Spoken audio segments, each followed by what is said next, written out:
Martin is a deep cover operative. He has the ability to transform himself based on the job he is assigned. Nothing from you in 6 months. Not a word. Then I get a call that you crashed an ATF weapons bust, and I'm still cleaning up after you. The last time I looped you in, one of your people blew my cover. So forgive me if I didn't send you a memo. But his true identity is questioned by an enigmatic stranger in Legends. Hi, I'm Zorianna, and I'm here with Rachel and Aaron, and we're going to talk about the new TNT series Legends, starring Sean Bean. We've all just seen it. Aaron, what'd you think?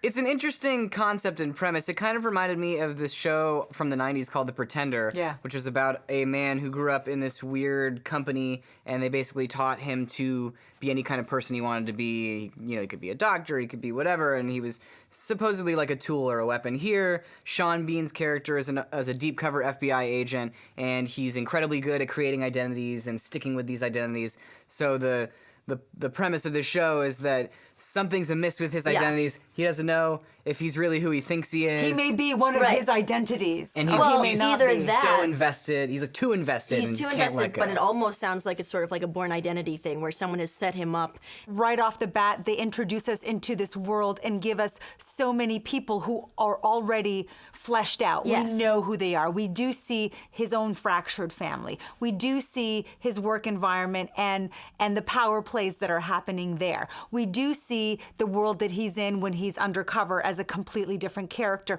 and the people who live and work there and their own dynamics. So there's a lot of things happening. The writers did a lot of legwork. And it's never confusing. It's well developed. No, it's not. It's based off a book written by Robert Littell. He's written several books that deal with spies and espionage and political thrillers and whatnot.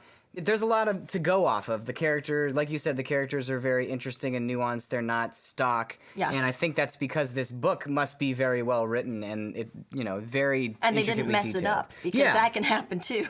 This is Maggie Harris. She joined the team last month to help out Bobby with analytics and field support. Hi, Maggie. We actually have something in common. I'm an Air Force brat, too. Only my father was never stationed overseas, so I didn't get a cool accent out of the deal. Lots to cover. Let's get started.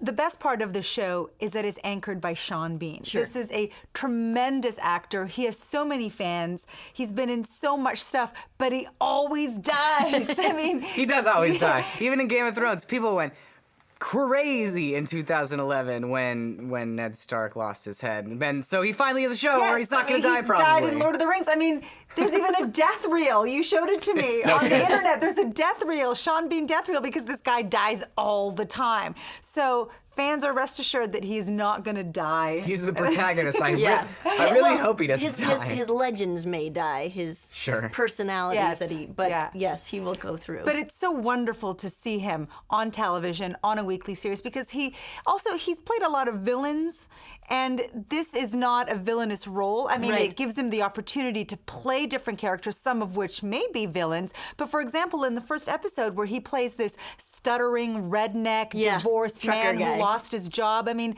that's an incredible piece of acting from someone who happens to be a foreigner. And he's also he's playing that he's a character playing a character. If you're meeting Streeter tomorrow, we don't have a lot of time to work out tech support. I'll make sure the follow team gets to you within 2 minutes. Make it 5. 2 minutes is standard. Street knows counter surveillance. 2 minutes is too close. I'm down with the whole respect your enemy drill, but aren't you giving these guys too much credit? Martin knows these guys better than any of us. Plus, he's the one that's inside. It's his call. Fine, 5 minutes. Before they activate Dittman, they're going to dig deeper into his background. Yeah, we need to build up his history. It's already built. In here. Then start sharing, because you're not flying solo anymore. Howard Gordon is the executive producer of the show, and he worked on 24. He still works on Homeland. You can definitely feel his influence on the show based on those previous shows, because it's got that spy, espionage, political feel to it. And it's just great to have a solid executive producer working on the show. Great pedigree. Yeah. Something that I did notice and appreciate about the show is that it doesn't necessarily look and feel like old school TNT shows. Well, like, I was it doesn't look like Las Vegas. Right, no, but TNT doesn't look like TNT anymore. Yeah, it's becoming more You've network. got The Last Ship, which I was in. Briefly. But that's a Michael Bay directed show that's on TNT, and The Mob and all these other things.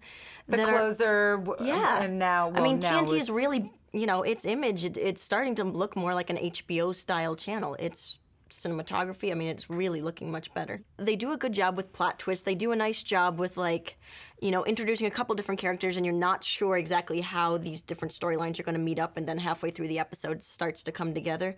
I mean, I do think the show does a great job of keeping you on your toes. It's not, I never felt like I was ahead of the action. Legends has the right mix of intrigue, action, and suspense, and a compelling lead in Sean Bean. See it. Legends manages to tread familiar territory, but it does it in a unique and exciting way, and Sean Bean is the man, so I'm gonna say see it. Well written, well directed, well acted, especially on the part of Sean Bean, and so see it. Cheers! Cheers! To Sean Bean. Yeah. Sean Bean's the man. The man!